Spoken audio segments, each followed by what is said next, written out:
আজকে আমরা তোমাদেরকে দেখাবো তোমরা কিভাবে এইচএসসির বোর্ড চ্যালেঞ্জের আবেদন করবা। এবার আবেদন পুরো অনলাইনে নতুন নিয়মে, অর্থাৎ নতুন নিয়মে তোমাদের আবেদন করতে হবে। রোল নম্বর শেষ নম্বর দিয়ে তুমি নিজে আবেদন করতে পারবা, সিম্পল। এবং তোমার যদি বিকাশ অ্যাকাউন্ট থাকে অথবা তোমার বাবা মার কারো যদি বিকাশ অ্যাকাউন্ট থাকে অথবা নগদ অ্যাকাউন্ট থাকে, সেখান থেকে পেমেন্ট দিতে পারবা।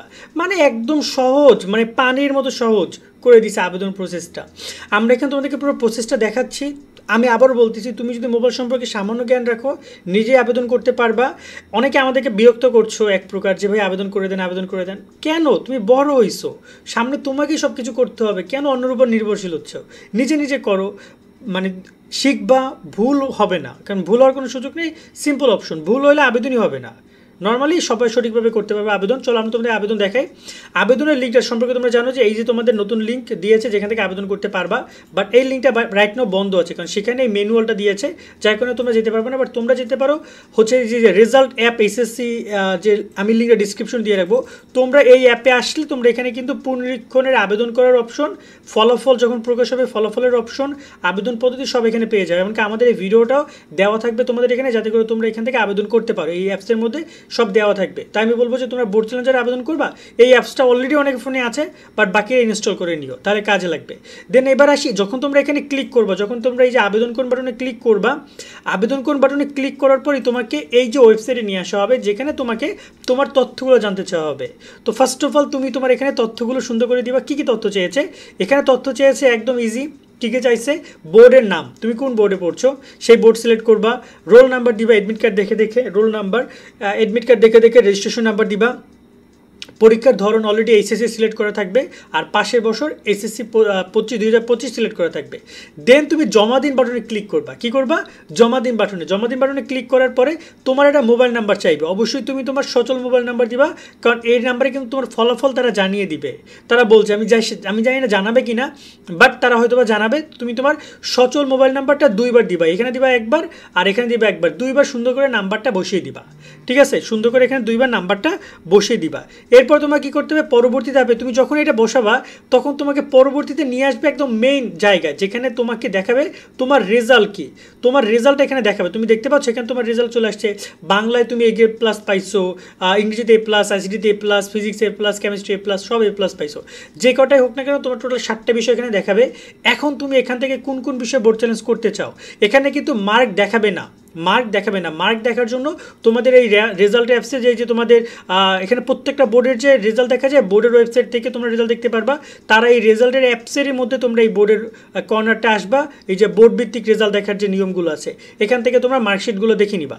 তো মার্কশিট আগে থেকে দেখে নিবা। যদি তোমার নর্মালি অ্যাপ্লাই করতে হয় তুমি অ্যাপ্লাই করবা, এখানে নির্বাচন বাটনে ক্লিক করে তুমি একটা একটা করে সাবজেক্ট সিলেক্ট করবা। সাবজেক্ট সিলেক্ট করার পরে তোমার এই যে দেখতে পাচ্ছ এখানে পরবর্তী একটা অপশন অন হবে, এই পাশে কিন্তু একটা অপশন অন থাকবে, যে তোমার সব তথ্যগুলো থাকবে। যেমন তোমার নাম থাকবে, যে নাম, তুমি তোমার নাম দেখতে পারবা, তোমার রোল রেজিস্ট্রেশন নাম্বার, বোর্ডের নাম, মোবাইল নাম্বার, এগুলো এখানে থাকবে।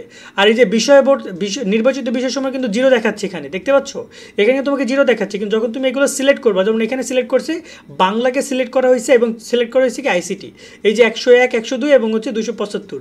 এখন 101, 102 এর ক্ষেত্রে কিন্তু তোমাকে 300 টাকা দিতে হবে, আর আইসিটির ক্ষেত্রে দিতে হবে 150 টাকা। যে বিষয়গুলোতে তোমার প্রথম ও দ্বিতীয় পত্র আছে, যেমন বাংলা, ইংরেজি, তারপর তোমার গ্রুপ সাবজেক্ট 300 টাকা করে দিতে হবে।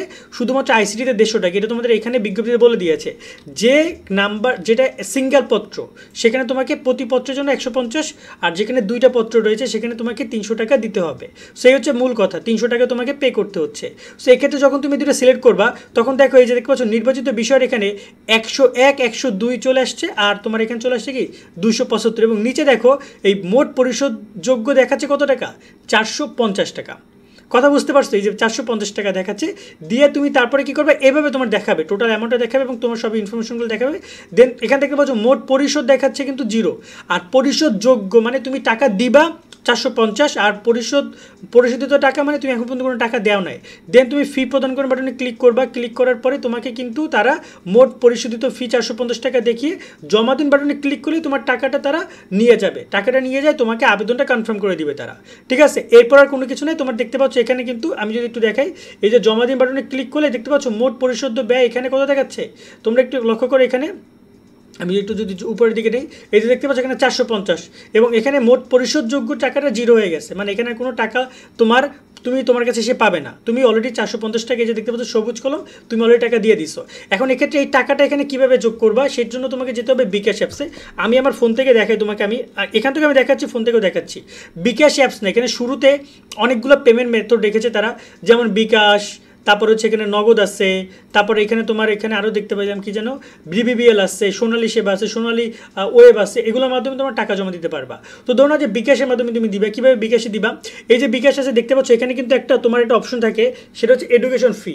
এই যে এডুকেশন ফি নামে তোমরা একটা অপশন দেখো, আমি জানি না দেখতে পাচ্ছ কি না, এই এডুকেশন ফিটা অপশনে তুমি ক্লিক করবা, দেখতে পাচ্ছ এই যে এডুকেশন ফি দেওয়া আছে এখানে জুম করে, দেন এখানে গিয়ে সার্চ করতে হবে এইচএসসি, তোমার হচ্ছে এইচএসসি 2025 বোর্ড চ্যালেঞ্জ, লিখে তুমি সার্চ করবা, দেখবা যে এইচএসসি 25 লিখলে তুমি বোর্ড চ্যালেঞ্জের লাইনটা পেয়ে যাবা।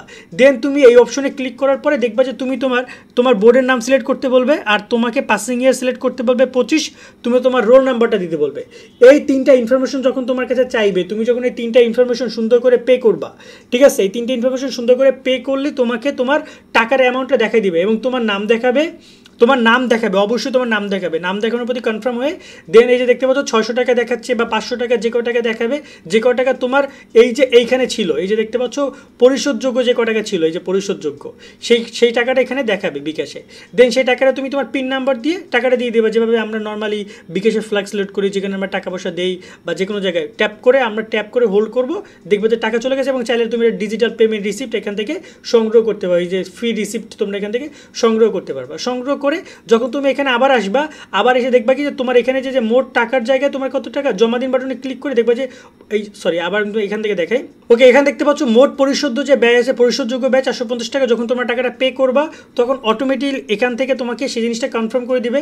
দেন জমা দিন বাটনে যখন তুমি ক্লিক করবা তখন টাকাটা এই যে এখানে আর থাকবে না, এই যে দেখতে পাচ্ছ 450 টাকা এখানে আর থাকবে না, তোমার এই টাকাটা চলে যাবে কোথায়, এইখানে চলে যাবে।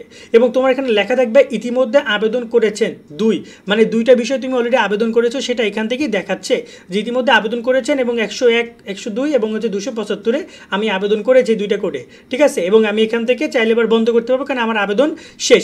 এরপর যদি আমি আবার নতুন করে কোনো বিষয় যোগ করতে চাই, আবার এই সেমভাবে আমি নতুন করে আবার কিছু বিষয় নির্বাচন, আমি এখন এই দুইটা অ্যাপ্লাই করলাম বাংলা আইসিটিতে, পরে আমি মনে করলাম যে আমি ইংরেজিতে আবেদন করবো, পরে মনে করলাম আমি আরও আমার গ্রুপ সাবজেক্টে অ্যাপ্লাই করবো, সেগুলো আবার নির্বাচন করে আবার টাকা পে করে আমি এখান থেকে আমার কমপ্লিট করবো, ঠিক আছে।